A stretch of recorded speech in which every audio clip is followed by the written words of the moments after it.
Sejam bem-vindos, aqui é o Picardia e Caos, podcast com um humor honesto, aí uma boa troca de ideias, aquela pitadinha de caos.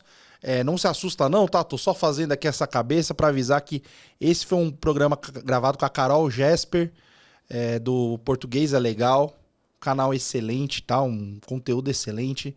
A Carol é uma graça de pessoa, inteligentíssima, é um conteúdo muito, muito bom. E a gente fez o podcast sem falar o nome do podcast, porque a gente não tinha ainda tudo definido. Foi nessa época de mudança que a gente teve. Mas você que já gostava do estilo do Elementar Show, que você gostava do que a gente fazia, você vai com certeza gostar bastante do Picardia. Então, pode entrar aqui em casa, fica à vontade. Fica com esse programa aí. Abraço. Muito bom dia, porque, enfim, qualquer horário é bom dia, né? Então, muito bom dia, sejam bem-vindos. Hoje aqui com uma convidada com muito garbo, muita elegância e um português maravilhoso. Tá, salva de palmas, Carol Jesper, por favor. Toda a produção, 300 pessoas da nossa produção. Muito obrigada. Que é a autora desse livro maravilhoso, né? Não foi isso que eu quis dizer. Deixa eu ver se a unha tá boa pra mostrar. Tá boa, legal, porque é muito triste quando a unha, justa a unha do livro não tá boa. E do Português é Legal, né? Isso. Você é uma pessoa que é indicação de William Borghetti. Eu não sei nem quantos programas eu já falei essa mesma informação. William, um grande fornecedor de convidados. É impressionante e só manda gente boa pra gente. Então, obrigado, viu, pela presença. Seja bem-vinda. Eu que agradeço. Sou muito curioso, assim, como é que você se apresenta pras pessoas? Porque você dá aula, você tá trabalhando na secretaria, você é apresentadora. O que você fala? O que você faz? Pois é, eu faço um monte de coisa e eu ainda sou do mundo editorial. Foi onde eu passei mais tempo trabalhando profissionalmente. Então, ou eu respondo que eu sou editora, o que é uma meia-verdade, ou eu respondo que eu sou professora. Eu sou uma professora que não dá aula, uma professora que não tem alunos no mundo real, fora da internet, né? Mas minha principal função profissional nos últimos 15 anos foi criar livro didático, de português ou de inglês. Então, sou autora de alguns livros, sou autora de livro de redação, mas livro voltado para a escola. Isso é o que eu mais faço fora da internet. E aí, na internet, eu tenho o Português é Legal, que tem dicas de português, tem análise de erro de interpretação de texto, que é meu assunto do coração, é o assunto do livro, né? E essas são as coisas principais. Cara, nossa, isso é muito curioso, assim, porque... Então, você é a pessoa que... Você tem livro didático de português, você também faz de escolas específicas, ou você faz os buligões mesmo de escola? Eu faço o que o pessoal chama de os livros do MEC. O MEC não faz livro, né? As editoras fazem livro, várias editoras. E o MEC dá aquela carimbada para dizer que vale. Sim, o MEC passa um ano avaliando, que nem é o MEC, são instituições, né, professores universitários, passam um ano avaliando todos os livros inscritos. Esses livros podem ser aprovados ou reprovados, então não é qualquer livro que vai para a escola, é uma avaliação super rigorosa. E aí, entre os livros aprovados, as escolas escolhem quais elas querem. Então, eu já tive livros de inglês aprovados nesse processo, é o Programa Nacional do Livro Didático, ou PNLD. E agora eu tive um livro de redação para ensino médio. Aí, uma vez que esse livro é aprovado, as escolas escolhem e aí o MEC vai comprar e vai distribuir para o Brasil inteiro. Então, é muito legal você imaginar que você trabalhou numa coisa que vai chegar na cidade da Bimboquinha, que você nem sabe Vai onde chegar em lugar que você nunca vai chegar, provavelmente. Exatamente. Presencial é impossível de chegar. Totalmente. O famoso Brasil profundo, né? O Brasil profundo, que a gente nem imagina, às vezes, como é. Cara, e você faz livro pensando, puxa, quero achar um texto que seja legal para aluno dessa faixa etária. Tem todos os desafios de fazer um livro que vai para o Brasil inteiro. Puxa, quantas caras tem as escolas do Brasil? São perfis muito diferentes. Mas é um desafio que a gente encara com muita empolgação, muito entusiasmo e sempre torcendo para que o livro tenha um bom impacto. Então, essa é uma das coisas que eu mais gosto de fazer. E a gente vai, tem um monte de coisa para falar, mas para aproveitar esse ponto. Cara, como é que é esse processo de escolha do que vai ali? Porque eu tenho lembranças muito claras de alguns livros que eu tive, de falar assim, putz, esse livro era bem legal, porque, sei lá, eu amava quadrinho, por exemplo, sempre gostei. Tá. E eu, tipo, estudei um livro de português que, tipo, aparecia direto, uns Turma da Mônica no meio, uns negócios. E eu pirava, assim, eu falava, cara, isso aqui é pra mim, isso aqui é legal. Como é que você escolhe essas coisinhas que vão dentro, esses trechos? E meio que tem uma diretriz certinha do que ensinar em cada ano? Como é que funciona isso? Pois é. Tem 2 documentos principais quando a gente vai fazer um livro didático pensando nesse processo, né, para ir para as escolas públicas. Um deles é o edital, então cada edição desse programa, do PNLD, vai ter um edital que dá ali ideias gerais de como os livros devem ser, de número de páginas, coisas que são importantes que sejam trabalhadas, do tipo, os alunos precisam ter acesso a um repertório de literatura variado, conhecer personagens negros importantes da história, personagens indígenas. Então, tem recomendações, aprender respeito por diversidade, tem recomendações mais isso gerais. vem hoje em dia, que bom. Sim. Isso já foi tirado de alguns editais em determinados governos que não compactuavam com essa abordagem de você pensar que a escola também serve para ensinar ao aluno cidadania, respeito, esse tipo de coisa. Mas, em geral, está sempre presente nos editais. Então, é esperado que os livros tenham isso. Se não tiverem, ou se o livro tiver algum estereótipo, retratar algum grupo de maneira pejorativa, esse livro não vai ser aprovado. Não vai chegar nas escolas públicas. Nas particulares pode chegar, porque nas particulares não tem esse controle, que é uma coisa contraintuitiva. As pessoas sempre acham que o que vem do governo é pior, né? Não é verdade. Da escola particular, você faz o que você quiser. Você quer colocar... eu ia dar exemplo, mas assim... Alguma coisa religiosa que contradiz uma visão científica, por exemplo, você pode, num livro que vai para a escola particular, porque não vai ter esse controle. Eu tive um professor, cara, juro.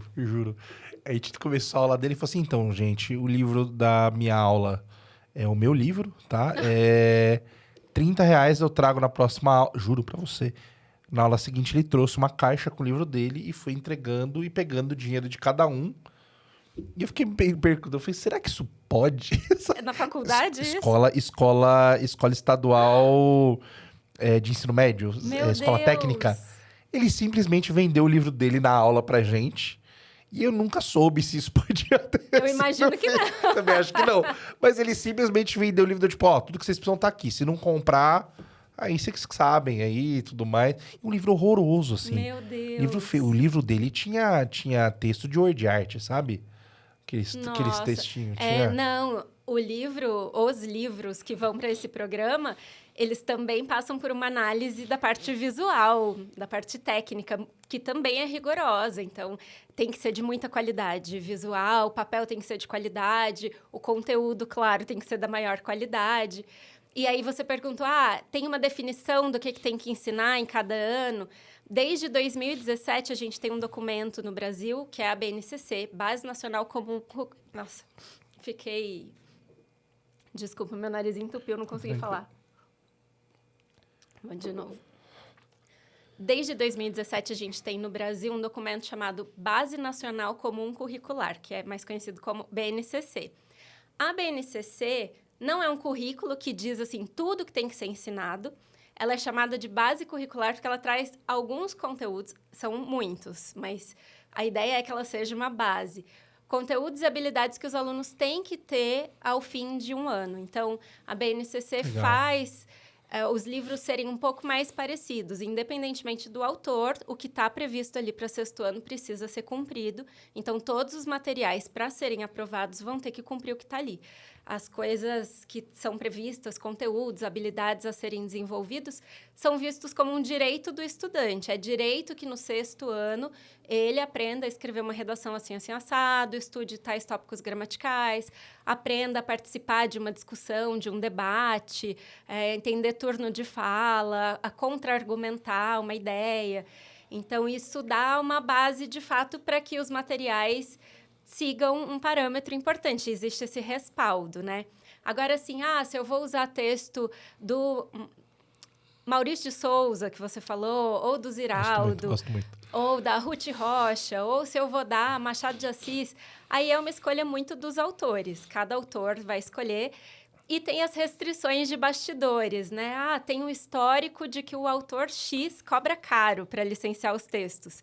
Então, tem editora que vai ter a sua lista de proibições. Olha, aqui a gente evita texto do Eu autor nunca tinha tal. pensado nisso na minha vida. Isso é muito... Hã? Importante falar que no PNLD os livros são avaliados sem identificação do autor. Verdade. Ela fala isso. Não, falar em voz alta que não... Como é que é? Posso falar.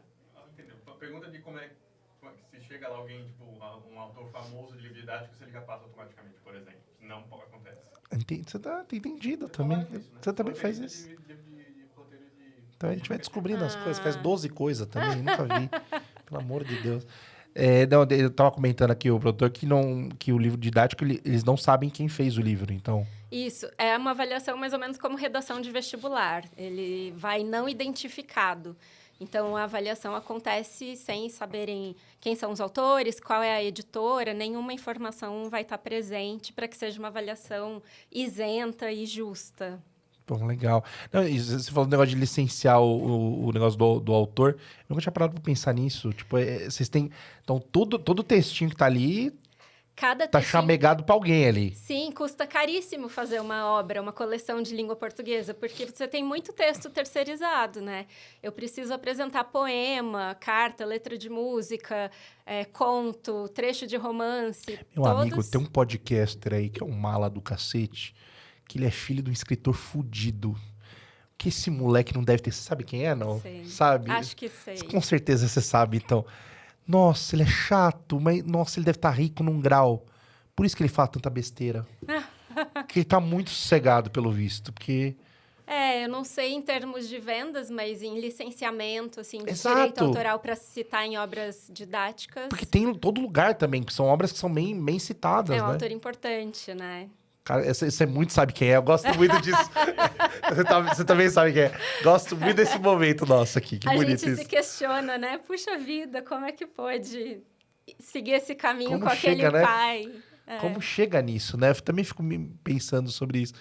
Cara, que legal. Eu não tinha ideia de absolutamente nada disso. Muito massa. Como é que você se formou? Você se formou em letras mesmo? Me formei em letras, português e inglês. Depois eu fiz mestrado em educação. E para virar autora foi um pouco acidental. Eu trabalhava em editoras, como editora de livro didático. E aí a FTD, que é uma das maiores editoras, estava montando um time de autores de inglês e me chamaram para fazer um teste. Então, eu fiz um primeiro teste, aí eu trabalhei como autora numa obra de inglês para ensino médio, ela foi aprovada. Depois, trabalhei em uma de anos finais, que é de 6º a 9º ano, também foi aprovada. E, recentemente, eu fiz uma de redação para ensino médio, que foi aprovada semana passada. Em breve, estarei fazendo propaganda sobre ela. Cara, então foi tudo muito rápido, né? Teoricamente, assim, nesses períodos aí. Você saiu da faculdade trabalhando em editora e aí acabou caindo nisso. Faz muitos sem anos. querer. Eu me formei em 2010. Formando mesmo, mano. Formei também. E aí eu tive a primeira experiência como autora em 2015. E de lá para cá eu sempre tento aproveitar quando surge a oportunidade de escrever, porque eu gosto muito. É difícil, é algo que por muito tempo não tinha espaço para novos autores de livros didáticos. A gente vai para reunião com autores e eles são todos de cabecinha branca, assim, a maioria de cabecinha branca. Então, nosso grupo mais jovenzinho é estranho nesse meio, mas acho que está acontecendo um momento de novas pessoas, novos autores também entrando, começando a escrever livro. Eu acho que é um movimento interessante. Os estilos são diferentes, os repertórios são diferentes. Vocês são os Enzos e Valentinas deste meio, né? Provavelmente somos considerados dessa maneira. Os velhos falam assim, os Enzos ali, ó lá. Pô, que máscara. É bom que também atualiza o modo de ver e tudo mais. Cara, provavelmente todo mundo que a gente estudou deve ser a galera que você conversa, devem estar lá. Mas acho que é super importante essas visões novas. Sim, são os grandes nomes, mas a gente tem uma tendência de fazer o que sempre fez, né? Então, mesmo que surge um documento novo, um autor que está aí há 40, 50 anos sendo autor de livro didático, é muito difícil revolucionar a própria maneira de fazer. Claro que é importante existir a variação de livros também, para que os professores tenham opção e tenham essa autonomia de olhar para um material e falar, isso aqui é mais a cara da aula que eu quero dar, ou esse aqui me desafia de alguma maneira, quero ir por um caminho diferente. Então, é importante que tenha variedade. Acho que a variedade de origens dos autores e variedade de faixa etária são fatores que influenciam bastante no resultado final, né? Como vai ser um livro, que tipo de autor a gente traz ali. E isso faz bastante diferença para garantir uma grande oferta de repertório. Acho bem bom. Toda vez que eu trabalho com alguém que está fora dessa rota de São Paulo, eu sou de Minas, mas eu já moro em São Paulo faz 20 anos. Eu vejo que a pessoa traz repertório de pessoas que a gente não conhece, né? E isso é fundamental, senão a gente fica sempre nos mesmos. A gente fica viciado, né? Jogando para os alunos do Brasil inteiro sempre os mesmos autores, não dá, né? Não, tem um belo ponto, cara. Não, é muito legal, muito legal. Agora pergunta, o que veio primeiro? Veio primeiro o livro ou veio primeiro o Português é Legal? Português é legal. Vou falar dele primeiro, então. Da onde que veio de começar a postar na internet e fazer os vídeos? Português é legal vem desde 2012, faz muito tempo já. Eu tinha vontade de fazer algumas coisas. A primeira era compartilhar dicas de português de um jeito simples, porque eu achava que na internet tudo parecia muito complicado. Eu ainda acho que tem muito professor que faz parecer que para você dominar a língua, você tem que falar igual um robô e não pode fazer escolhas, tem que tomar cuidado, porque tudo é proibido, tudo vai fazer você errar. Então, eu queria tentar dar dicas de um jeito mais leve, mostrar que tudo bem falar de jeitos diferentes, tem contexto para tudo, tem uma forma aqui mais rebuscada, mas não significa que essa seja a única forma correta. Essa aqui, às vezes, só está na avaliação, vai ser cobrada no concurso, mas no dia a dia ela geraria estranhamento. Então, eu tinha muita vontade de levar isso que é tão debatido e tão já manjado dentro de uma faculdade de letras, de levar isso para o público leigo. O público leigo tem uma ideia de que língua portuguesa é decoreba, de que é muita regra, de que é distante do que a gente fala, de que ninguém sabe português. E não é verdade. E eu também tinha um pouco de vontade de falar sobre preconceito linguístico, porque também acho que na internet tem muito professor que reforça a ideia de que se você não sabe alguma coisa é burrice, ou se você fala de um jeito diferente, isso significa que você sabe menos, não é inteligente, tem limitações. Quando, na verdade, o repertório das pessoas está ligado a outros fatores, está ligado a de onde você vem, né? Às vezes, você tem um vocabulário que é o vocabulário dominante na região de onde você vem.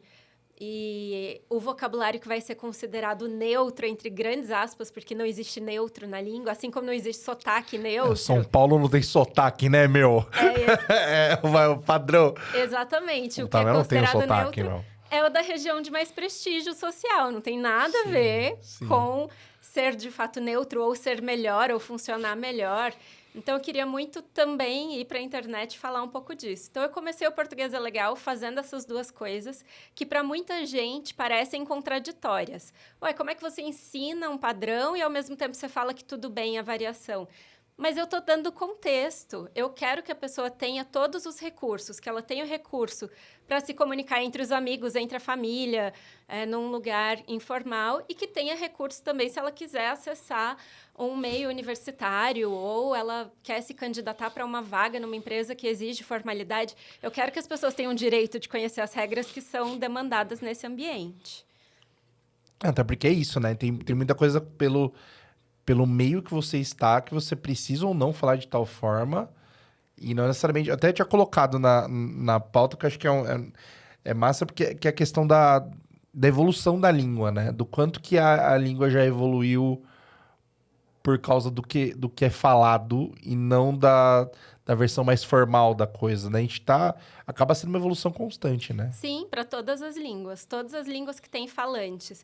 Quando as pessoas falam, a língua é viva... O que significa uma língua viva? É uma língua que tem falante. Então, por exemplo, o latim. Ninguém em nenhuma parte do mundo nasce e vai aprender latim como língua materna. Pelo amor de Deus. Então, essa é uma língua que não tem falantes, não é uma língua viva.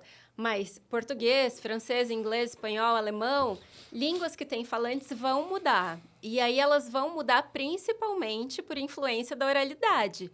A fala pressupõe a escrita. Primeiro a gente tem fala.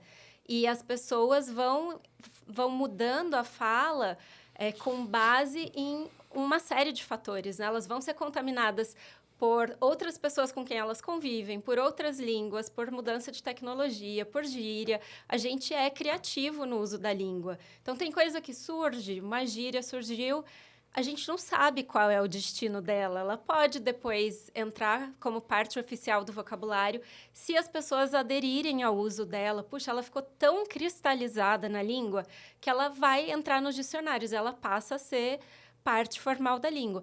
Também pode surgir uma coisa que seja um modismo e depois saia de uso, ninguém mais se lembre. Então, são movimentos naturais.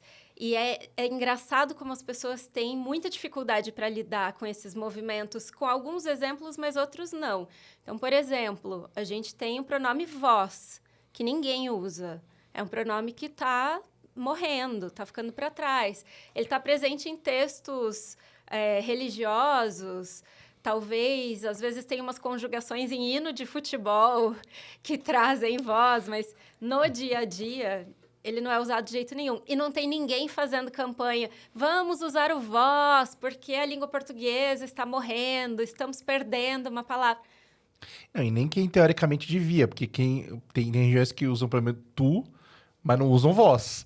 Entendeu? Não tem o correspondente. Entendeu? Só usa do ser. Aí, na hora de ir pro plural, cadê o vós? Cadê o vós que eu não tô vendo? Entendeu? Cara, é tenso. Que é o legal da língua. Ela não tem lógica, ela não segue a regra. Primeiro, os falantes é que determinam o que faz sentido ou não. Então, esses falantes aí, das regiões que usam tu, acharam que o tu faz sentido para eles e o vós... Famoso assim, dá a língua na nossa mão que a gente vê o que a gente faz daqui para frente é com a gente. Né? A gente... inclusive, eu queria muito saber de você o que você acha daquela língua que é o brasileiro arcaico, que é falado na Guiana brasileira. Não sei se você já está ciente aí, mas que eles estão chateadíssimos lá porque o nosso português está invadindo, né, o português deles, que, aliás, eu acho que nós devemos mudar para brasileiro. Não sei o que você acha, mas... Porque o dele já não tá... já não reflete mais, né? Me disseram que agora a gente tem o brasileiro e o brasileiro português. Isso. Então, eu gostei muito do brasileiro arcaico, eu achei maravilhoso. Você é um brasileiro arcaico, brasileiro antigo. Mas você sabe o que é irônico dessa ideia do brasileiro arcaico? É que tem estudos que mostram que, em vários aspectos, a língua falada no Brasil hoje é mais parecida com a língua de Portugal de 500 anos atrás do que o português falado lá hoje. Gênio. Em termos de sotaque, de prosódia, que é o ritmo da fala, alguns itens de vocabulário. Então, essa ideia de que os brasileiros destruíram a língua... Quando as pessoas vão estudar do ponto de vista da linguística histórica e pegam alguns exemplos antigos, tem estudos que falaram, opa, peraí, eles mudaram mais que a gente. A nossa versão está mais próxima do que era o português de 500 anos atrás. Olha aí, mais uma vez ganhamos... Que a gente tem que reconquistar lá. Eu tô achando que a gente começou pelo Lucas Neto.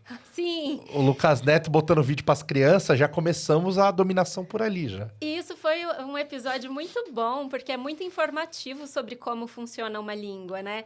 A língua funciona por contato e contaminação. Então, e a língua só existe, só resiste enquanto ela tiver falantes. Quanto mais falantes, mais forte é a nossa língua. Por isso, tem várias línguas em extinção, muitas línguas indígenas. Por quê? Porque a população foi dizimada. Então, para a língua sobreviver, primeiro a população que fala essa língua tem que sobreviver. E aí, o brasileiro, ou o português brasileiro, não tem risco nenhum de entrar em extinção com a quantidade de população que a gente tem. E é gente em todo lugar. É gente em todo lugar. E aí, eu... entendo em partes, eu quero me solidarizar com a dor dos portugueses que sentem que a língua deles está perdendo relevância, porque de fato está. Porque a relevância da língua está muito diretamente relacionada à quantidade da população que usa a língua. Então, sim, se o Brasil está exportando cultura, se eles estão assistindo Lucas Neto, ou seja lá quem for no YouTube, vai ser inevitável que as crianças absorvam parte do nosso modo de falar, seja o vocabulário, seja o sotaque. Eles estão muito na roça porque a gente exportou Lucas Neto e funk. Então, assim, a gente tá indo pela beira de um jeito, estamos aqui, ó, não tem... E antes eram as novelas, Antigamente a gente mandava novela Fafá de Belém, a gente ia tranquilo. Agora a gente tá no nível de apelação que vai assim, não deu certo, agora vamos com funk e vamos desde as crianças agora. Exato. O povo lá canta funk com sotaque daqui. É incrível, É né? muito doido, cara. É. Para os pais incomodados com Lucas Neto, Felipe Neto, eu sempre penso o seguinte, gente, não são 15 minutos mensais de exposição que fazem a gente adquirir o sotaque do outro ou o vocabulário do outro. Quanto tempo os filhos de vocês estão assistindo Tem um esses belíssimo vídeos? ponto. Tem um belíssimo ponto. Então, a questão não é que, nossa, o brasileiro atrapalha com sua mera existência. Precisa de um tempo de exposição prolongado. Se as crianças estão nesse ponto de se apropriarem do vocabulário, isso conta muito pra gente sobre como está sendo a criação desses jovenzinhos aí. Mais um motivo pra gente poder dominar Portugal, né? E transformar no nosso... Numa ilha nossa ali. Uma né? colôniazinha. Uma coloniazinha tranquila. Deixa eles com a gente. Rio Grande de Fora. Rio Grande, eu amo Pernambuco em pé. Pernambuco em pé me pega muito. Mas em pernambucanos. Em Pernambucanos e tem... São do pessoal que mora lá. Os em pernambucanos. E tem o Porto de Gajinhas. É, muito bom também. Muito bom, é Não maravilhoso. faltaram opções. Não faltaram. A gente tem nome pra, tipo, uma história. Do português legal, você acaba dando mais dicas e etc. Mas falou que você gosta muito da questão de interpretação, que é esta maravilha aqui, este livro bonito.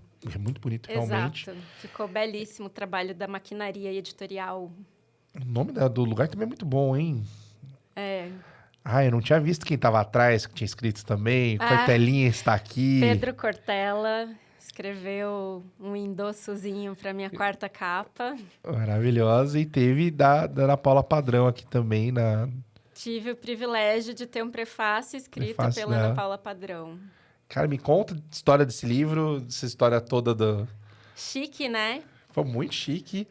E é um livro bonito, cara. Tá realmente muito, muito bonito.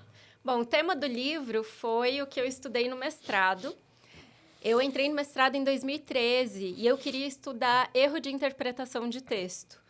E eu tinha uma preocupação que era... Todos os meus colegas mestrandos e doutorandos trabalhavam com textos de alunos.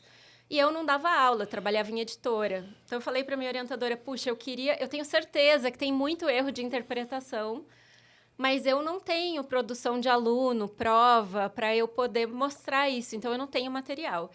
E a minha orientadora, muito sábia, me respondeu, se você quer estudar erro de interpretação de texto, o seu corpus é o mundo.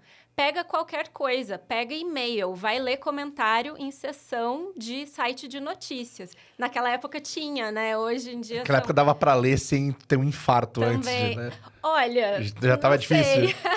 Eu acho que a gente ainda não tinha se dado conta. Já tava ruim, já. Mas já estava ruim. Os comentários em portais de notícias eram já horríveis. Então, eu selecionei muita coisa em 2013, 2014, 2015, que eu analisei para o mestrado. E não imaginava eu, naquela época, que depois viriam as redes sociais. Aí sim, com uma quantidade enorme de evidências de que as pessoas entendem tudo errado, o que elas leem.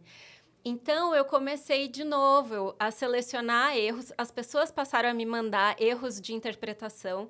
A primeira vez que isso aconteceu, eu fui marcada num post do Leandro Carnal. Ele tinha feito uma piadinha com o show do Harry Styles, porque teve o show no Allianz Parque e no mesmo dia o Leandro Carnal estava fazendo uma palestra no Bourbon, que fica do lado. Para quem não é de São Paulo, é atravessar a rua. Dá pra ir andando, tipo, 50 metros. Exato. E aí, como tinha o show do Harry Styles, a região virou uma bagunça, muito trânsito, tudo parado. E o Karnal foi fazer uma piadinha com isso e escreveu assim: gente, eu quero pedir desculpas para os 15 amigos do Harry Styles que tentaram chegar até o show dele, porque tinha tanta gente vindo para minha palestra que eu causei muito trânsito na região. Piadinha boa, piadinha bem bolada. Piadinha boa, né? Assim, simpático, assim, coitado, né? Veio para o Brasil, eu sei que não tinha muita gente para ir, mas eu acabei gerando esse transtorno lá. Aí ele ainda escreve, sorry, Harry. Você vê que não é uma linguagem de quem está falando sério. Aí, 1 hora depois, ele precisou editar esse post e ele adicionou um PS. O tema do Enem de hoje é ironia. Por que ele fez isso? Porque os comentários eram todos assim. Karnal, que arrogância. Que falta de respeito. Tirar sarro do cantor só porque ele tá começando e ainda não tem o mesmo público que o seu. Mas eram muitos comentários, tanto no Facebook quanto no Instagram. Ele fez o mesmo post. Muito difícil. E mesmo depois de ele editar o post e colocar lá a palavra ironia, as pessoas ainda não entenderam a intenção e falavam assim: eu sei que é ironia da sua parte, mas isso não justifica a sua soberba. Quer dizer, elas não sabem o que é ironia, elas não entenderam que era uma piada. Fora as pessoas que não terminam até a última linha, que só leem o começo Exato. e já começa a comentar no ódio já. Não, e tem gente que você percebe que leu até a última linha e não adiantou nada e só piorou. Isso Porque é muito triste. ele escreveu: o tema do Enem de hoje é a ironia. Isso fez gente comentar assim: carnal, que feio debochar de quem vai prestar Enem. Não é Meu porque... Deus Quer do dizer, céu. as pessoas às vezes se apegam a trechos isolados, específicos, e elas fazem uma interpretação que não tem nenhum embasamento no que está ali. E a gente vê isso o tempo inteiro. Você vê isso, é só abrir um post sobre qualquer tema polêmico. Pode ser um post sobre esporte, futebol, política. E aí, depois que me marcaram muito nesse post, vem olhar, Carol, vem olhar esses comentários. Eu fiquei com muita vontade de fazer vídeo sobre interpretação de texto. Antes eu pensava, ninguém vai se importar com esse assunto, acho que as pessoas só querem estudar regras de português. Mas aí eu peguei esses comentários e fiz um vídeo mostrando e explicando: olha o que a pessoa entendeu, olha o trecho que ela leu e olha como ela distorceu, olha o trecho que ela ignorou, olha como a pessoa comeu bola. E fui tentando entender o que fez as pessoas errarem. E quando eu comecei a fazer essa série, as pessoas começaram a me marcar mais quando elas achavam posts cheios de comentários com gente que não Assim, olha entendeu só, nada. Eu tô aqui com 8 volumes garantidos de livro, né? Exatamente. Que cada Então, post assim, que você faz vem 20. Então, bom que vai ter parte... Quantas partes tem ainda pra sair, então? Porque isso aqui vai... olha, Isso aqui é uma natureza infinita, né? dentro desse livro, 100 páginas são só de textos e os comentários de quem não entendeu e minha análise mostrando porque as pessoas não entenderam. Cara, que Então, assim, incrível. é muito engraçado. Tem uma parte da gente que quer ficar deprimida e pensar: puxa vida, como é que pode as pessoas que a gente imagina que sejam plenamente alfabetizadas, mas entendem tudo errado. Mas é engraçado, Tá. Mas é engraçado, é inevitável a risada, porque são exemplos muito disparatados. Então, tem muita coisa aqui. E aí tem um exemplo de quando o Djavan foi fazer um show em Barcelona e ele postou um cartaz lá no Instagram dele com um texto em catalão. E o texto em catalão foi entendido por algumas pessoas como se fosse linguagem neutra. Putz, eu vi isso. Porque em vez de teatro, era teatre, umas vi palavras isso, é terminadas maravilhoso. em E. E aí, o que Maravilhoso. me surpreende é, enquanto a pessoa vê o primeiro post e conclui, só com base em algumas palavras terminadas em E, que ele está tentando se comunicar usando linguagem neutra, ainda ok. É um tema que deixa as pessoas inflamadas.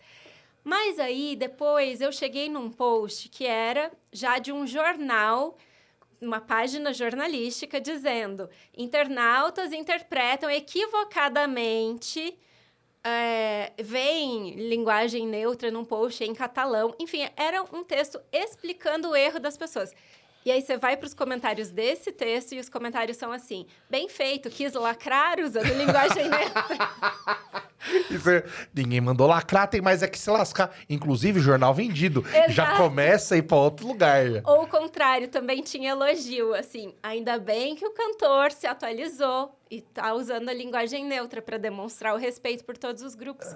Então, é muito difícil. Mas, enfim, em resumo, o livro tem vários exemplos dessa natureza. A gente dá risada lendo, porque não tem como. Mas também tem uma parte, porque professora, né?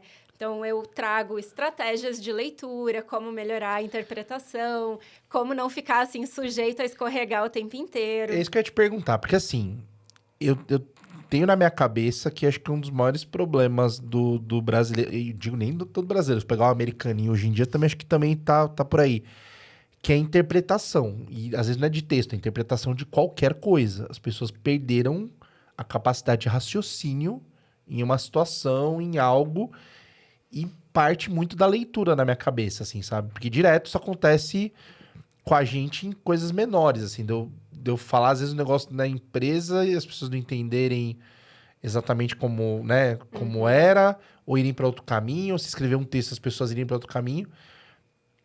Como é que faz para reverter esse...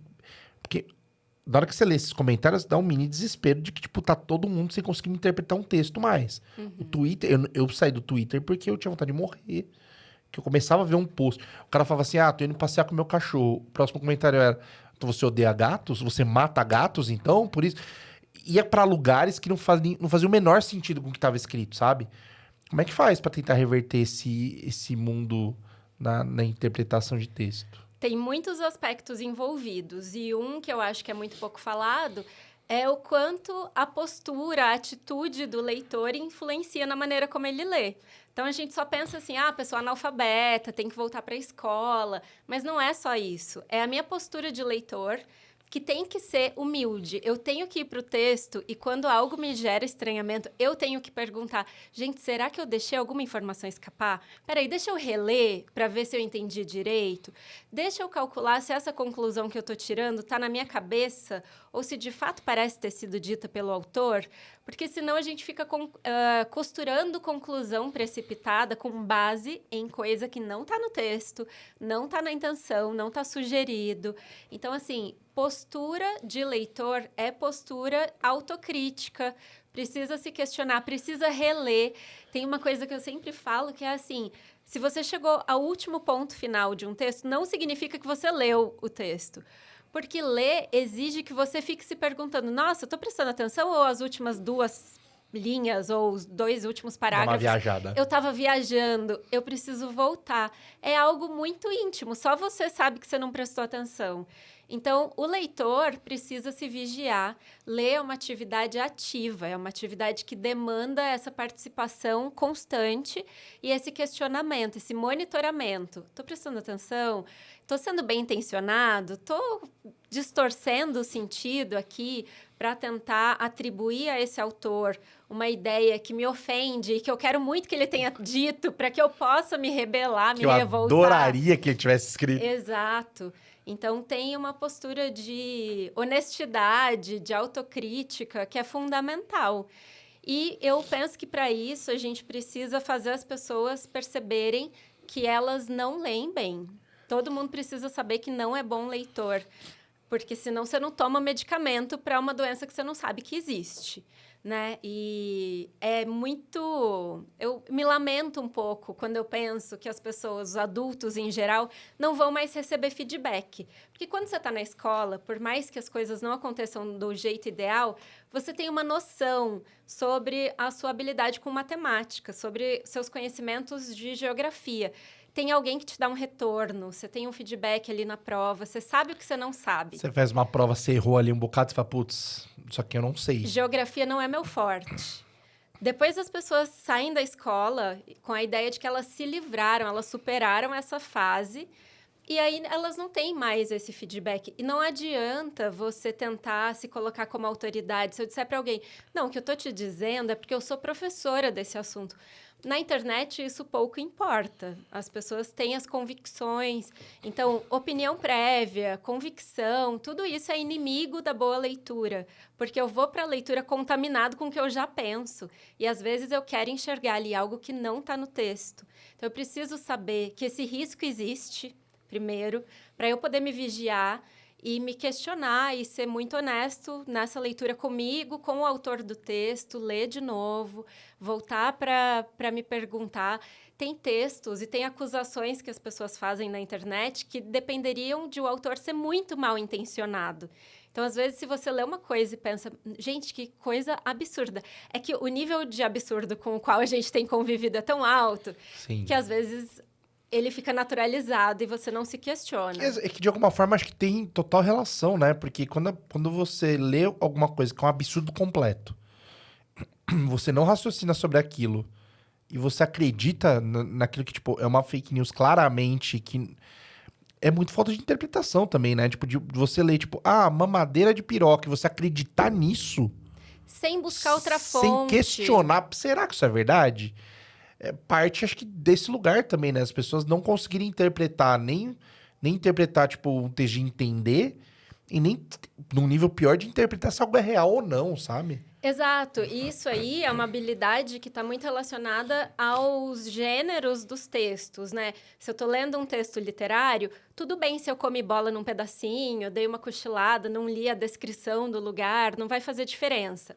Se eu estou lendo uma notícia, eu preciso, como parte da minha leitura, muitas vezes, ir procurar outras fontes. Sim. E ver se a informação faz sentido, se aquela fonte ali é uma fonte confiável. E são coisas que os adultos, em geral, não têm feito.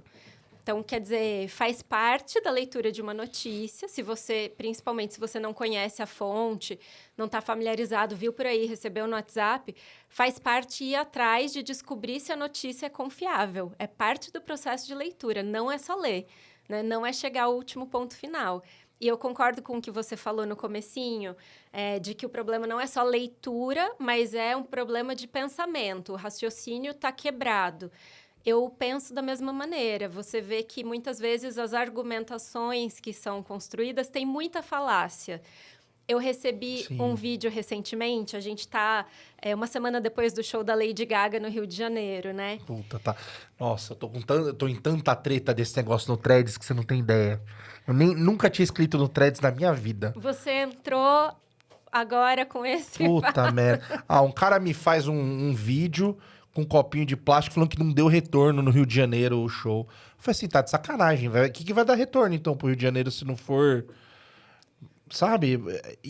O lugar lotado, abarrotado de turista.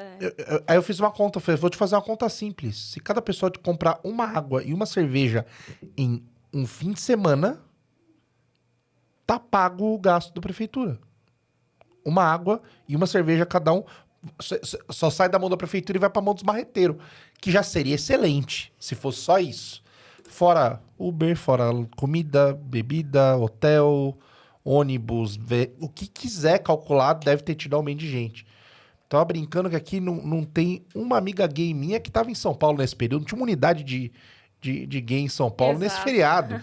Foi todo mundo pra lá, entendeu? Então, assim, já me deu... Porque é isso, as pessoas querem... Elas pegam um viés e querem, porque querem comprovar esse viés e que se dane se isso tá perto de algo que é correto ou não, sabe? Exato. Então, esse apego à convicção, à própria opinião, a querer provar aquilo que acredita, faz as pessoas serem leitores muito ruins, porque eles abrem mão de ir atrás de informação de qualidade. O conteúdo que eu recebi era assim... Olha, quanta gente foi para o Rio de Janeiro atrás de entretenimento... Em que outra situação a gente veria tantas pessoas juntas? Por acaso, alguma vez, vocês viram um movimento desse tamanho de pessoas para estudarem para um concurso? Gente, eu amo isso. Que ideia falaciosa a de que o interesse das pessoas em um evento de entretenimento significa o desinteresse por estudo. Quem gosta de um show pop... automaticamente não pode gostar de estudar, de ir atrás de um repertório mais erudito. Quer dizer, duas coisas que não têm relação alguma e que são vendidas com essa ideia de olha como é nobre quem não foi e olha como é baixo e pouco educado. Olha a população brasileira. Não, isso tinha que ser no Brasil. Eu sempre assim, esse texto é o mesmo texto que foi soltado no Carnaval, que eles só editaram, né? Trocaram Carnaval por Lady Gaga olha, gente, as pessoas que estavam no Carnaval podiam estar estudando para concurso. Exato. Cara... Quer dizer, cheio de falácia e as pessoas que não pegam a falácia não... Era um vídeo. Elas não estão deixando de pegar porque elas não sabem ler, elas não sabem interpretar a ideia. Então, é anterior ao problema da leitura, não é uma questão de alfabetização. É uma questão de análise de pensamento, análise de argumento, análise de validade da informação. Isso é muito forte, porque foi isso. Antes de eu comentar aí, né, meio que rasgando, eu falei assim, cara, foi uma pergunta sincera e honesta, sem querer brigar. Você falou, ele botou um monte de número, mas assim, sabe aquele tirei do cu, assim, sabe? Não tinha base nenhuma. Eu só fui falando assim, de onde saíram esses números que você colocou? Porque assim, cara, eu fiz umas contas básicas aqui, não me faz muito sentido não ter dado retorno, né? E aí, o cara mesmo não respondeu, porque óbvio, o cara só jogou a bomba ali E pra engajamento ele tá dando super certo, porque o negócio tá todo mundo se matando nos comentários lá. Mas vinha gente falando assim, desse jeito que você escreve, você é isso. Só pode ser no seu... Ninguém comentou nada que Sobre a rebatesse meu ponto. informação. Absolutamente, entendeu? Era só em mim e tal. Eu falei, cara, fudeu, né? Porque, tipo, a gente não consegue... Eu tenho muita preocupação, por exemplo, que era outra coisa que eu queria te perguntar, que é o seguinte.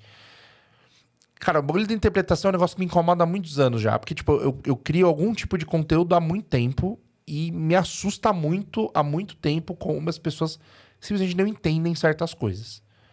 Sei lá, tinha época que eu escrevia a crônica, as pessoas me respondiam achando que era verdade. Nossa. Aí, eu faço stand-up. Aí tem hora que eu faço show, faço stand-up. As pessoas acham que 100% do que eu falo é verdade.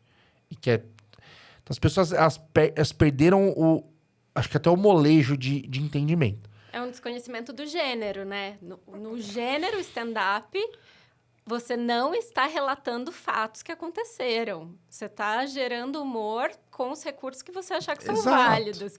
Assim como a crônica. Exato. E aí, beleza. Com tudo isso, agora a gente tem inteligência artificial. Que aí é uma outra preocupação que eu tenho.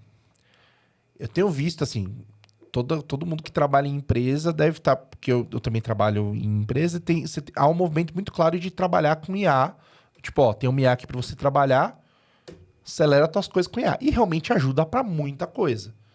Só que eu tento me manter virgem e puro de não usar IA para escrever. Porque eu falo, se eu parar de escrever, fudeu. Eu já não escrevo mais com a mão por causa de teclado. Se eu parar de escrever no teclado, eu vou virar uma meba na minha cabeça. Eu não quero. Mas eu já percebo gente usando para tudo. E aí, para escrever já me assustava. Eu tô vendo gente usando para interpretar. E, cara, não vem, sabe, assim, não vem do jeito que tem, do jeito que tem que ser, sabe? De você fala assim, não, acha os erros que tem nesse PDF aqui. Não dá, a máquina não dá conta de fazer o que tem que fazer, sabe? E o quanto que você acha que a IA pode piorar essa nossa jornada para as pessoas interpretarem texto e esse tipo de coisa? Olha, difícil responder. Às vezes, para algumas pessoas... A gente vê que a qualidade da interpretação é tão baixa que você pensa, poderia ter jogado no chat GPT e pedido ajuda. Às vezes era melhor, né? Teria melhorado um pouco a qualidade. Mas esse risco, essa terceirização, também me preocupa, porque você deixa de desenvolver uma habilidade que demanda sua atuação direta. Se você não escrever, se você não interpretar, você vai deixar de saber fazer, assim como qualquer outra atividade, né? Se eu não andar de bicicleta e só ficar estudando como se anda de bicicleta, sou uma pessoa que não sabe andar de bicicleta. Então, eu penso que hoje, com a facilidade da inteligência artificial, a gente precisa reforçar a educação de como usar de maneira prática, útil e que não te gere danos, não te gere malefícios. Então, assim, para escrita, se eu colocar a IA para escrever no meu lugar, eu nunca mais escrevo. Vai ser muito fácil, vai resolver minha vida e eu vou perder essa habilidade. O que eu sempre sugiro, gente? Escrevam e peçam uma avaliação da inteligência artificial. Troquem de posição, coloquem na posição de um professor.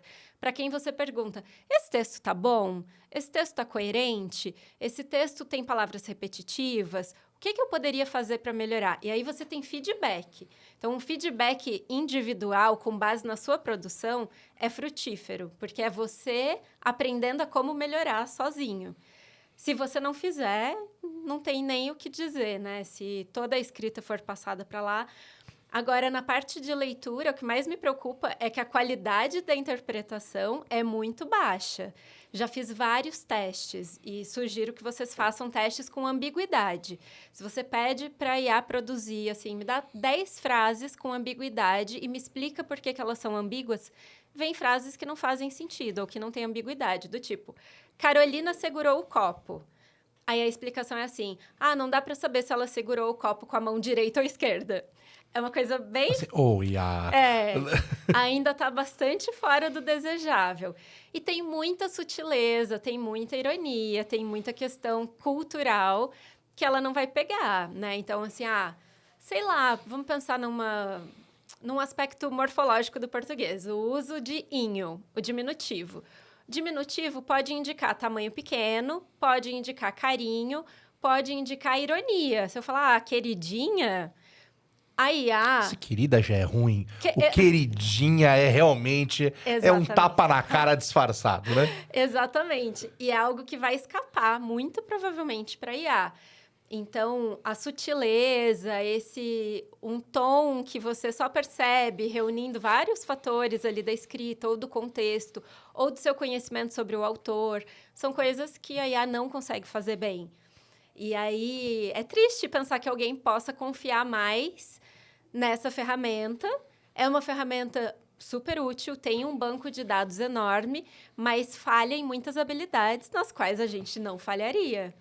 Então, assim, o português, fora da parte da regrinha, mas o português falado, escrito, interpretado, eu acho que são das coisas que a gente, por um bom tempo, vai dar um pau na IA ainda. Se fizer direito. Exato. Porque a escrita mediana, a IA já tem. Assim, entendeu? Eu tenho usado muito mais do que eu achei que eu usaria, tá? Eu sou sempre aquele cara que vai no finalzinho. Eu entrei no Instagram quando todo mundo já tinha, não queria mais, eu entrei. Apesar de trabalhar com isso, eu não gostava. Facebook é a mesma coisa. TikTok eu não gosto até hoje. Então, eu fico tentando evitar entrar nessas coisas. Mas quando eu usei uma vez no trabalho, eu falei, pá, isso aqui é interessante. Então, eu uso na minha vida agora, coisa que eu nunca imaginei que ia usar. Não, e tem testes muito legais que eu adoro fazer. Por exemplo, você escreve um texto e fala, agora coloca isso aqui no tom de um gaúcho. Agora coloca no tom de um mineiro. E aí ele vai mexendo no vocabulário, traz palavra regional, coloca algumas gírias. Agora, o mesmo texto, eu quero como se tivesse sido escrito pelo Machado de Assis. Não, agora é pela Clarice Lispector. Putz, é assim, pra mim, eu posso passar horas fazendo isso. Genial. Porque você vê traços do estilo de cada autor e as informações que estão ali nesse banco de dados. Mas eu estou fazendo um exercício de observação que tem uma finalidade. Você, se tem a intenção de conseguir escrever e coloca a IA para fazer no seu lugar, tá perdendo chance. É que esse é o tipo de coisa que você poderia fazer, talvez assim, daria, mas você perderia horas e horas e horas que o negócio faz para você em 2 minutos, que você tá pesquisando coisas. Para usar como pesquisa é genial. Fala assim, cara, eu escrevo assim, olha, eu tô vendo uns nomes e tal, falo assim, cara, preciso saber esses nomes se estão disponíveis na internet. Porra, ele me fez uma tabela com cada rede social, se tá disponível ou indisponível. É um negócio que eu sempre fiz na minha vida inteira, quando ia criar projeto. Pô, demorava 2 dias pra fazer, porque é chato pra cacete. Me fez em 5 minutos. Não tem por que não Genial, usar, entendeu? né? Mas realmente eu fico muito preocupado, porque tem uma geração mais nova que já começou escrevendo e-mail. É igual tradução, por exemplo. Você estava falando de português no começo, eu até pensei, falei assim, nossa, que eu tô sofrendo, eu tô fazendo espanhol, eu tô tendo que aprender português de novo. Porque tinha tempo verbal que eu não lembrava certinho. E aí minha professora, ela é argentina, só que ela manja pra caralho, ela dá muita aula pra brasileiro, provavelmente. Então ela fala, esse tempo verbal é tal. Aí eu ficava assim, tá bom, beleza. Aí toca eu ter que estudar português pra lembrar o bendito do passado, é difícil. Pra lembrar aquele tempo específico do passado pra eu poder ajustar ao falar espanhol, sabe? No português eu não penso pra falar, mas em espanhol eu vou ter que pensar. Eu preciso saber o bendito do tempo verbal. Então, assim, já é muito complicado. Se ficar usando tradução em tudo, que a tradução do ChatGPT também é excelente, eu não aprendo a porra de espanhol. Exato. Entendeu? Eu acho que são escolhas e que a gente vai ter que ser muito responsável e consequente nessas escolhas. Eu posso resolver minha vida em 5 minutos e não aprender. Ou eu posso... Assim como você pode ir fazer um procedimento que coloca enchimento e fica parecendo que você tem uma barriga tanquinho. Ou você vai, de fato, conquistar seu músculo. Você me pegou num ponto aqui. Você me pegou num ponto muito difícil. Então, você conhece também, acho que eu já comentei com você. Tem um convidado desse programa que tem esses gominhos aí. Meu Deus. Puta merda, juro. É muito estranho, cara. É muito estranho, é muito estranho. Muito bom. Pô, depois eu te mostro umas fotos. Umas não fotos. sei se quer. Umas fotos. Excelente. Deixa eu defender o TikTok, porque você falou do TikTok. Não, pode ter, porque eu tenho dificuldade que, assim, não dá. Eu tenho muita dificuldade. O programa tem um TikTok, mas eu mesmo não consigo, assim, não... Talvez em algum momento eu consiga igual os outros que eu demorei, Sim. mas é muito difícil pra mim. Não, eu tenho uma relação ambígua, mas é que foi graças ao TikTok que Ana Paula Padrão escreveu o prefácio do meu livro. Ah, é verdade, porque faltou você comentar Faltou disso. eu contar Você, como isso. tudo, eu já sabia. Isso foi todo um recorde. Você queria me dar esse gancho. Exatamente. Um belo dia, voltei para casa, abri meu Instagram à noite, depois do trabalho, e vi que a Ana Paula Padrão tinha me marcado. Eu nem seguia ela, eu gosto muito dela, mas eu não sou de seguir celebridade no Instagram. Vi que ela tinha me marcado no story, eu pensei, que legal, qual vídeo meu ela deve ter compartilhado? Fiquei curiosa, achando que ela tinha compartilhado algum post, alguma coisa. Ela tinha feito uma sequência de uns 8, 9 stories falando sobre mim. Tô apaixonada numa professora que eu conheci no TikTok. Apareceram vídeos para mim da professora Carol. Ela faz análise de erro de interpretação de texto. Recortou trechinho de vídeo meu e colocou ali. Mó trampo. Gente, parecia que era uma publi, assim, enorme. Mó trampo, é isso. Ela selecionou trecho de 2 ou 3 vídeos. E aí eu vi aquilo, eu tava escrevendo o livro. Fiquei super feliz, respondi para ela, ela foi super fofa. E eu já fiquei pensando, gente, se eu terminar logo, eu acho que eu teria essa cara de pau de falar, Ana, já que você gostou do meu conteúdo, gostou de mim, fez propaganda do meu trabalho relacionado à interpretação de texto, puxa, estou terminando de escrever um livro. Fiquei com essa ideia na cabeça.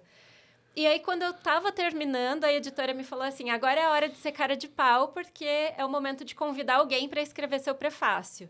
Aí eu falei, então, Ana Paula Padrão, uma vez, já fazia um ano, fez propaganda do meu conteúdo, ela me encontrou no TikTok, acho que eu vou tentar. Aí a editora ficou toda feliz também. E eu mandei uma mensagem super na cara de pau, Ana, meu contexto é esse aqui, eu queria muito te convidar. Ana, queria te pedir uma ajuda. Ela falou assim, então, a vaga do Masterchef esse mês acabou, a gente não tem mais vaga. Não, não é bem isso. Poderia ser, ela ainda estava. E eu fui pedir com muita vergonha, porque eu sou uma pessoa muito ocupada, eu trabalho muito mesmo, assim, às vezes eu trabalho em 2 projetos ao mesmo tempo, eu trabalho de madrugada, sábado, domingo, eu tô sempre demorando para responder mensagem, vocês tiveram essa experiência comigo. Eu pensei, gente, ela faz muita coisa, ela apresenta programa na TV, ela não deve ter nem tempo. Mas tentei a sorte. Falei, olha, seria uma honra se você puder. Eu entendo se você não puder. E também fiquei à vontade de fazer o convite, porque eu pensei, eu acho que ela é o tipo de pessoa que, se não puder, vai me falar que não pode. E aí eu fico mais tranquila. Eu não queria deixar alguém emparedado, pensando, e agora eu vou ter que fazer. E ela me respondeu 10 minutos depois, falando, claro que sim, com o maior prazer, vou adorar escrever, eu adoro esse universo, adoro... Assim, querida, eu cavei isso aqui, eu já queria antes. Eu não fiz 9 stories à toa, meu bem. Isso aqui eu tava investindo pra poder escrever esse prefácio. Pois é, a sensação que ela deu. Legal, cara. Aí ela topou e falou assim, me avisa quando for o lançamento. Eu pensei, aí já é demais, né? Imagina, esperar que ela vá no meu lançamento. Aí ela escreveu um texto maravilhoso para o meu prefácio e foi ao meu lançamento. Então, eu fiquei encantada. Ela é alguém que valoriza muito o conhecimento, valoriza a leitura, valoriza essa experiência, essa dedicação. Cara, você conquistou ela no conteúdo, hein? Muito bom. Puxa, foi lindo, assim. Nos Muito stories legal. ela falava assim, gente... O vídeo tem 10 minutos, que tem vídeo meu que tem 10 minutos falando sobre erro de interpretação. Assistam, eu sei que não é fácil ficar 10 minutos num vídeo hoje em dia, mas tentem chegar até o fim, vale a pena. Então, puxa, eu não queria ir atrás de alguém só porque é alguém com visibilidade. Então, foi um casamento perfeito. Ela realmente gosta do conteúdo, ela realmente é alguém que defende a ideia da educação, tanto que hoje ela está trabalhando com educação. Sim. Né, educação corporativa, mas... então, foi lindo, foi isso, assim. Então, graças ao TikTok, porque foi lá que eu apareci para ela e foi o TikTok que promoveu esse encontro. Genial saber que a Ana Paula Padrão tá ali também no For You, ali, ó. Exato. Tá ali rolando também. Ninguém escapa do algoritmo. Ninguém escapa da algoritmo. Cara, que legal, que história massa. Tá na primeira, tá logo no comecinho aqui, né? No prefácio do Sim. livro. Eu tinha perguntado pra ela, eu falei, Ana Paula Padrão, ela ia começar a contar. Eu falei, não, calma, não conta agora. Cara, muito legal, muito Nunca carinhosa. tinha contado essa história em público. Cara, muito bacana, muito bacana. Você comentou que você fez um livro sobre redação. E eu não, assim, eu sou da primeira turma de ProUni, né? Tá. Então, cara, de lá pra cá, a redação tá cada vez ficando mais importante. Porque se faz uma redação bem feitinha, uma prova média, você já consegue uma faculdade massa pra conseguir. Então, as pessoas têm estudado mais redação e tal. Como é que faz pro nosso amiguinho, nossa amiguinha que tá querendo entrar, pegar uma faculdade boa, passar no Enem? Tem algumas diquinhas básicas que você possa ajudar esse povo? Tem vários caminhos. O que eu mais gosto é de dizer para a pessoa que a redação tem 2 pilares. Um é o pilar do conteúdo, do argumento. E esse pilar a pessoa constrói devagarinho, acompanhando atualidades, lendo notícia, lendo um texto de opinião, sabendo o que são as pautas que estão sendo discutidas na sociedade. Então, não é para chegar um mês antes da redação do Enem e ficar atrás das listas dos temas possíveis. Não, porque se você tem acompanhado as discussões sobre direitos humanos, sobre imigração, sobre inteligência artificial, você está por dentro, você sabe o que está sendo discutido. Necessariamente, uma prova de redação como do Enem vai cobrar um tema atual, vai cobrar um tema polêmico, um tema que precise de algum tipo de solução. Então, estar por dentro de um jeito mais orgânico é melhor que ficar tentando adivinhar o tema. Você fica menos doido e tem menos chance de você olhar para alguma coisa que não caiu. Exatamente. Você vai ficar depois tentando decorar argumento. Eu fico muito triste, eu acho que é uma perda, uma abordagem que é muito frequente na internet, de ensinar as pessoas a fazerem redação de Enem como se fosse uma receitinha. Decora 3 citações genéricas de filosofia que você vai encaixar em qualquer tema, para você citar e mostrar como você é erudito, você sabe de cor uma frase dessas, do Nietzsche, ou de Platão, ou sei lá. Decora que você tem que fazer uma introdução com 3 linhas e um desenvolvimento com 2 parágrafos de desenvolvimento com 5 linhas. Puxa, eu sou contra. Eu tenho que usar 4 conjunções. Não, porque isso... Vira matemática daí. Isso é o gominho falso na barriga, sabe? E você passar o ano todo atento aos temas em discussão, aprendendo aos pouquinhos a escrever e descobrindo recursos. Eu posso escrever portanto, também posso escrever consequentemente, eu também posso escrever... Sabe, você ir se apropriando devagar, sem a decoreba. Isso é muito mais genuíno, é muito mais útil, é muito mais tranquilo. Você vai sem a neura de ter medo de ter esquecido algo que você decorou na véspera. Então, eu sou... Até porque já vai ter bastante coisa a decorar já pra prova. Muita coisa, exato. Se a redação tiver que decorar, você tá fudido. Não é o momento. A redação não é o espaço de demonstrar que a sua memória é boa. É o espaço de demonstrar que você é um bom pensador. Então, você pega qualquer tema. O ano que eu prestei FUVEST, o tema era catracalização. Descatralização. Isso, eu lembro, boa. eu fiz essa prova. Eu tava tentando lembrar essa palavra, eu pensei, eu não vou chegar lá. Descatralização. Eu lembro, os caras ficaram putos na época, assim, que absurdo esse tema e não sei o quê. Eu morava no sul de Minas, eu não sabia o que era uma catraca, porque a gente chamava de roleta. Então, ao ler esse nome, para mim ele não queria dizer nada. Mas eu fui prejudicada por isso? Não. Por quê? Redação de vestibular, Enem, FUVEST, não sei o quê, ele te dá uma coletânea de textos. Então, São 2 ou 3 textos, geralmente, para você ler antes, né? Exatamente, que tem qual função? A de deixar todo mundo na mesma página. Você nunca tinha ouvido falar em catraca? E agora eu tô jogando aqui a palavra descatracalização. Não sei se falei certo. Falou perfeita. Acho que eu que tinha falado errado, inclusive. Você vai saber o que é, lendo... Você do sul de Minas, olha aqui, ó. Catraca é isso aqui. Exato. Então, não precisa dessa neura. Vai para a prova tranquilo. Você tem que saber refletir sobre o tema proposto. Você não tem que ter um repertório gigante sobre esse tema. Então, essa é uma das partes importantes, é um dos pilares. A outra, daí sim, repertório linguístico. Saber estruturar o texto bonitinho, saber que se eu vou apresentar uma ideia que contraria o parágrafo anterior, eu posso escrever por outro lado ou contrariamente, mas não porque eu decorei palavras que eu tenho que usar, e sim porque essas palavras me ajudam a amarrar a minha argumentação. Vou adicionar uma ideia que contribui com o que eu já estava argumentando, vou falar, além disso, ademais, que seja, não gosto dessas palavras que não são usadas no dia a dia, mas você pode usar. Todavia, né? É. Vou dar um todavia do nada, fica difícil.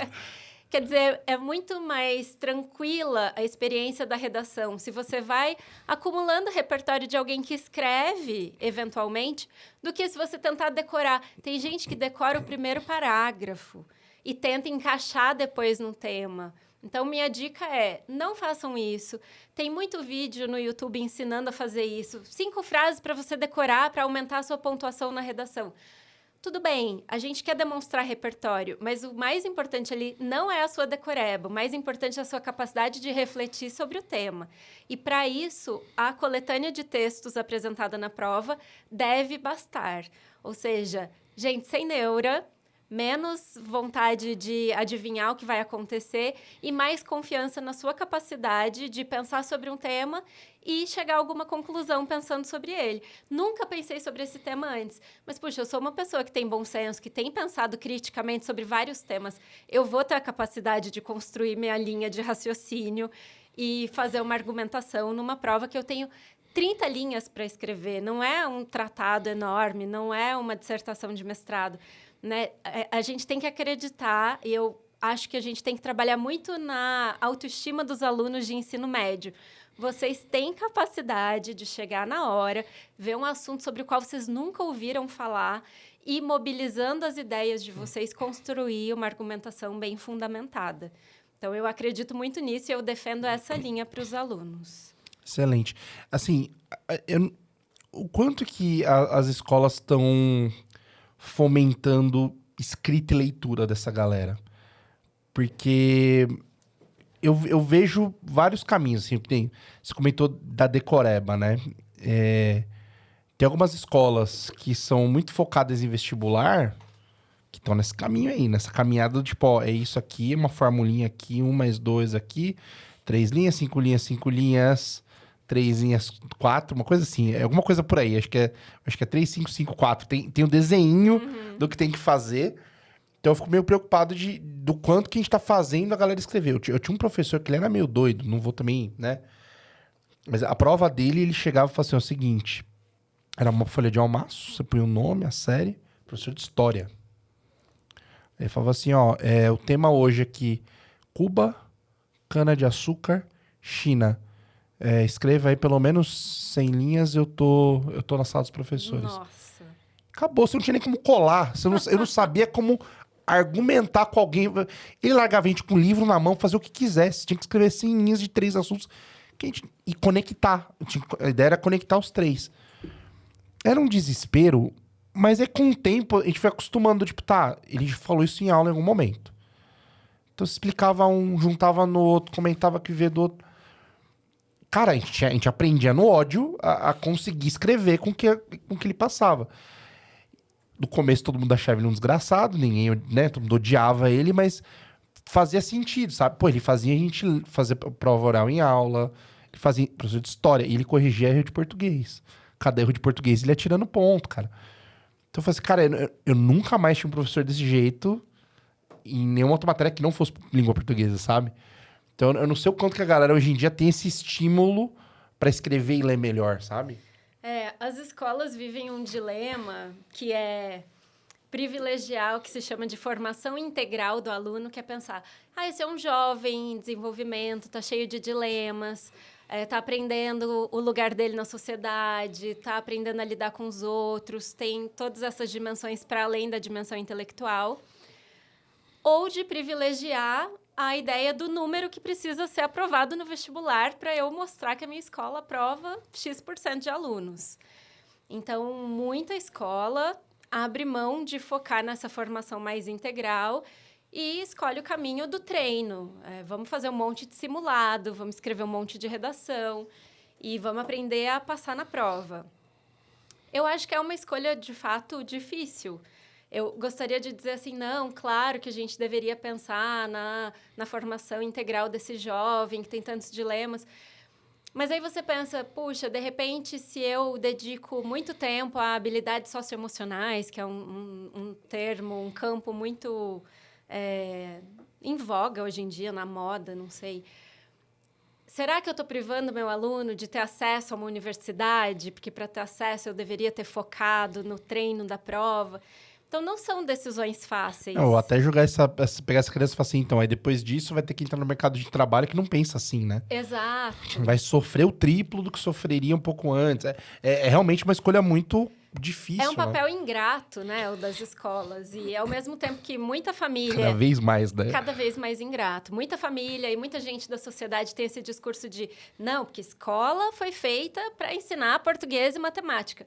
Isso não é verdade. Os jovens passam boa parte do dia deles naquele ambiente, vai conversar com um diretor de escola para ver se parte do dia dele está relacionada a resolver algum problema que tenha vínculo com a aula de português e matemática. Não, porque os problemas são outros, são problemas familiares, são problemas de saúde, de ordem psicológica. Então, a escola tem muitas funções. O famoso educar filho dos outros, né? 90% do trabalho de alguém de escola é educar o filho dos outros. Exato, é um espaço de convivência em que você está educando seres humanos em formação e não é um espaço voltado só para desenvolvimento intelectual. Então, escolher o que privilegiar é muito complicado. Eu sempre tenho muito receio de falar sobre o que a escola deveria fazer, porque é muito fácil a gente que não está dentro da sala de aula defender um ponto de vista ou outro, mas assim...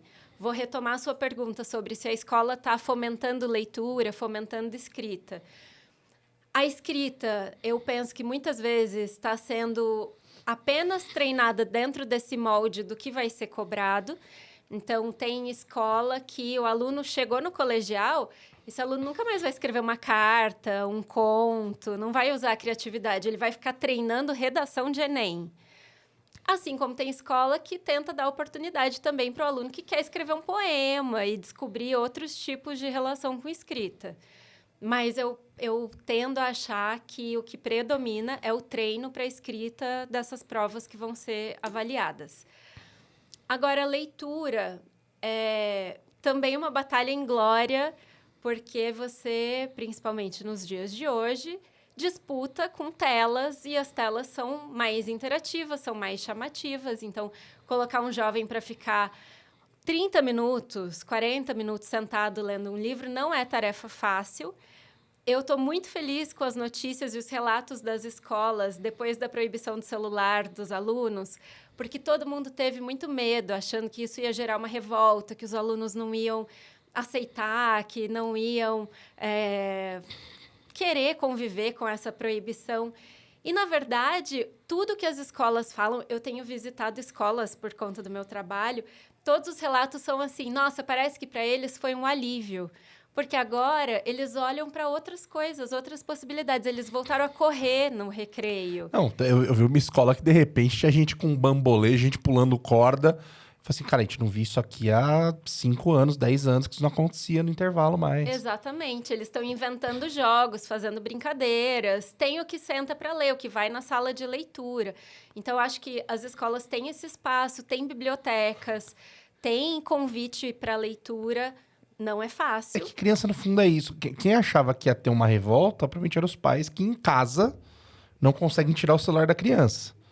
Que também não tem outra coisa pra fazer. Geralmente tira o celular da criança, a criança fica olhando pra parede. E não conseguem tirar o celular de si mesmos, né? É por isso, porque eles que estão ali...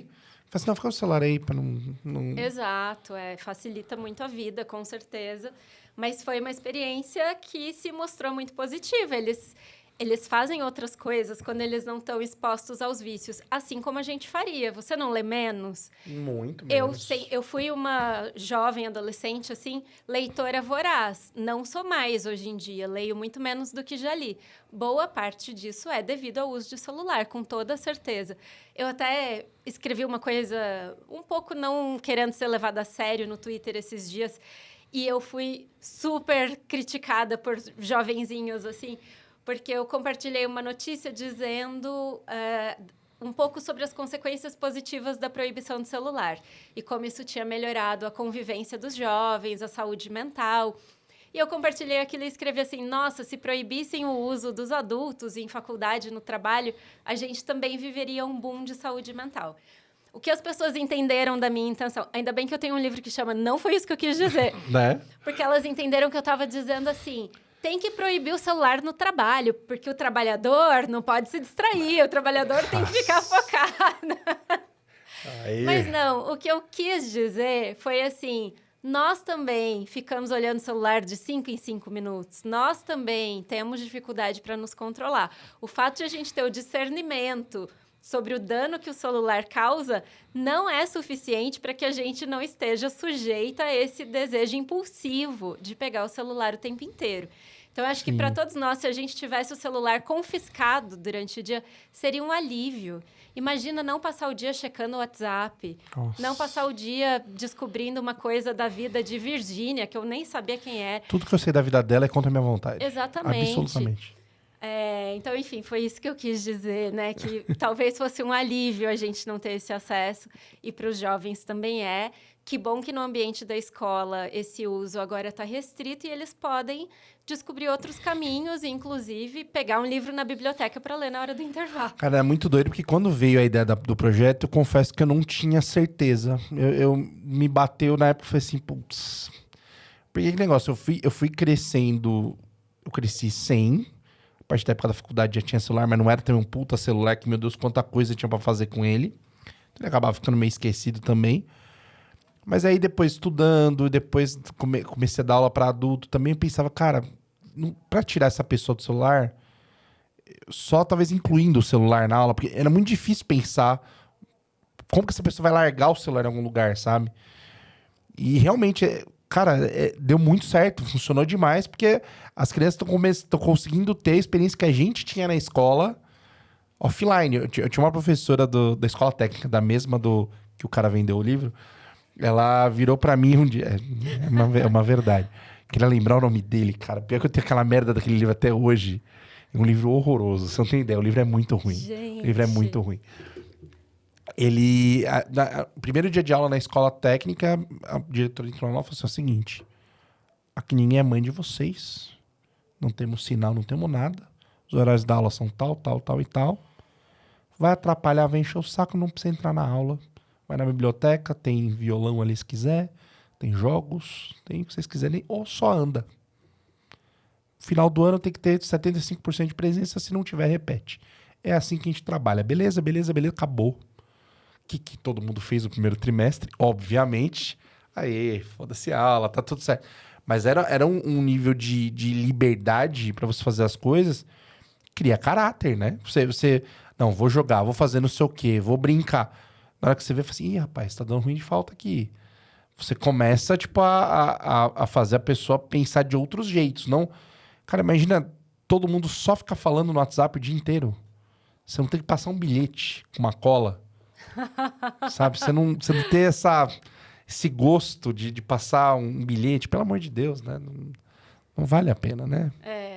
Exato. É interessante isso que você trouxe, né? De como a liberdade te obriga a ter responsabilidade, a repensar escolhas. Você sabe que uma vez eu assisti uma aula do Clóvis de Barros e ele falava... Eu acho que ele usava a palavra moral, que quanto mais regras, menos moral.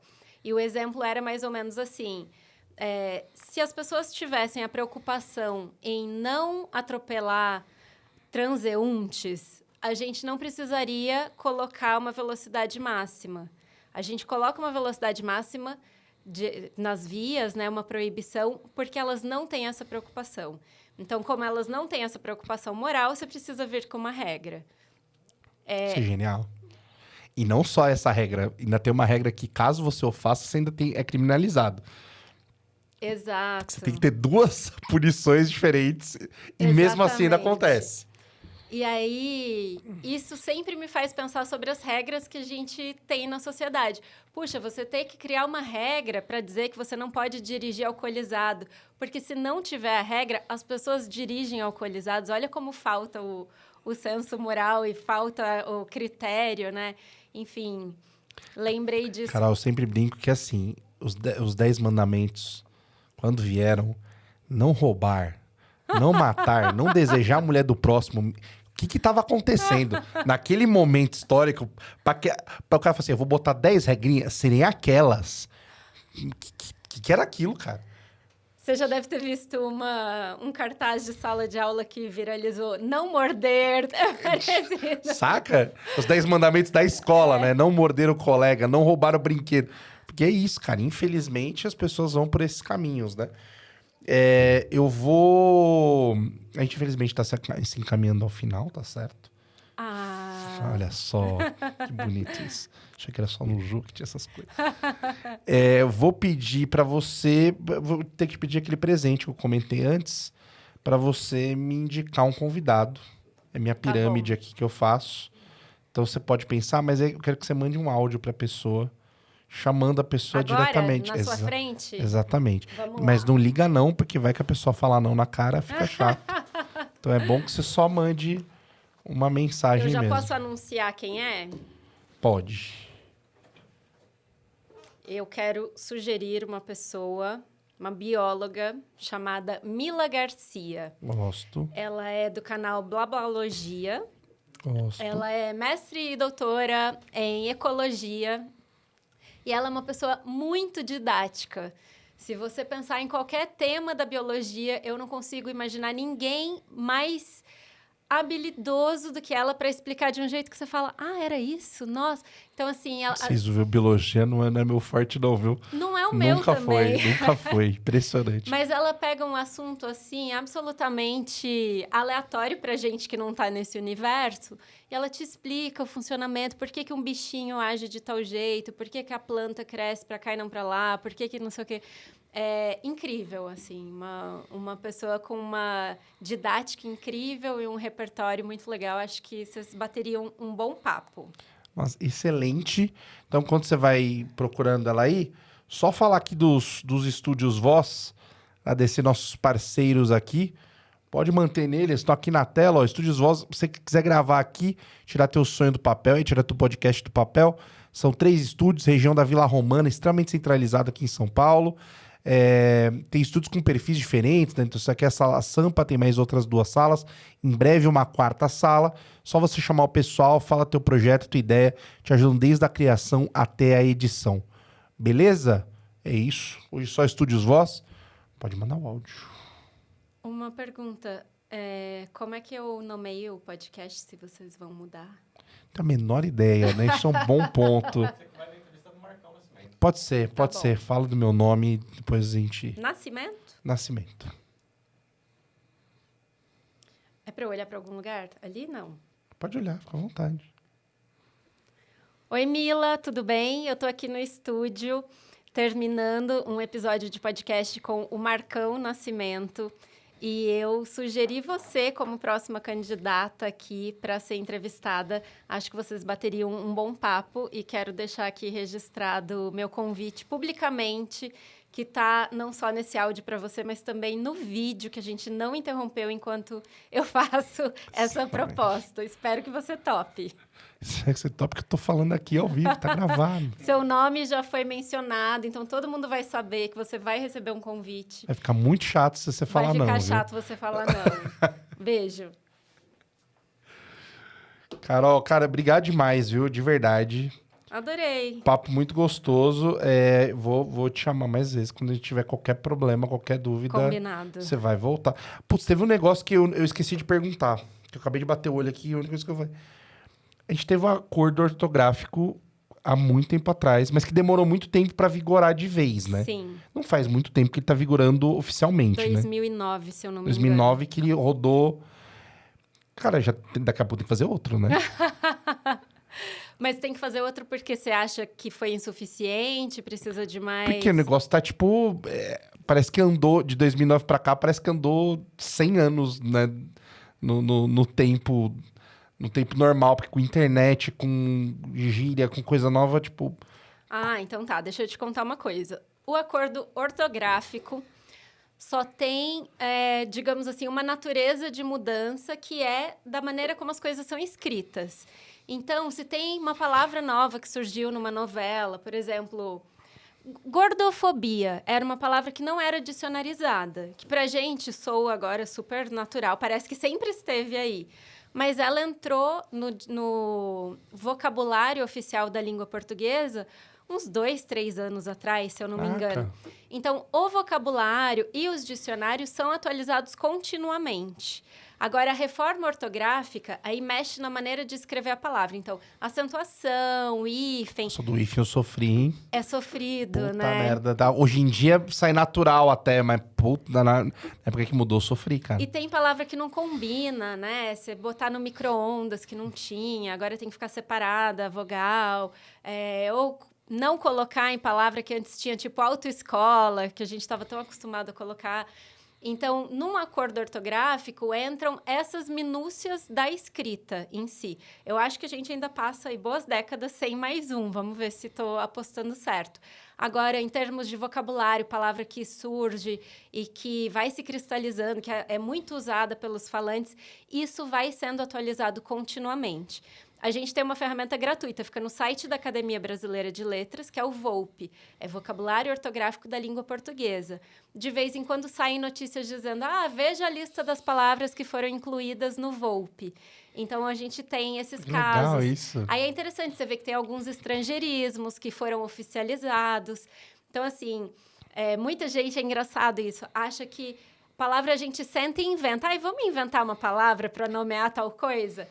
Claro, as palavras são inventadas, não dão em árvore, mas elas têm um surgimento meio natural. Se eu inventei e essa palavra pegou, você começa a usar e, de repente, muita gente está usando, quem é responsável por dicionário faz esse estudo para entender se a palavra já está sendo usada num nível em que ela já é parte da língua. E aí eles oficializam, incluindo no vocabulário. Isso é genial, muito bom, muito bom. Excelente. Cara, obrigado de novo, né? Porque isso aqui já dava outro assunto, tá vendo? Foi um prazer. Sempre muito bom. Quem quiser seguir você... Português é legal, tô em todos os lugares, no Instagram, no YouTube não muito ativa, mas estou, TikTok, LinkedIn também, tenho feito conteúdo específico pensado aí pro português do trabalho, né? Então lá vocês me encontram com o mesmo nome do livro, Carol Jesper. E onde que acha esta belezinha? O livro está disponível em várias livrarias, mas sempre recomendo a Amazon. Chega rápido, vocês conseguem ler avaliações de outros leitores. Não foi isso que eu quis dizer, da editora Maquinaria. Muito legal. Tá lindo o livro, de verdade, vale muito a pena. E a Amazon ainda é ótimo. Então, uma vez comprei um livro na Amazon, demorou um pouquinho para entregar, eu reclamei, não recebi. Me mandaram outro. Daqui a pouco eu recebi os 2. Aí eu liguei e falei, recebi 2. Eu falei assim, dá de presente para alguém. É um nível de atendimento que vale a pena, realmente, muito bom. Muito obrigado, de verdade, valeu. Obrigado, gente, tamo junto. Semana que vem tem mais. Um abraço. Até a próxima. Aê!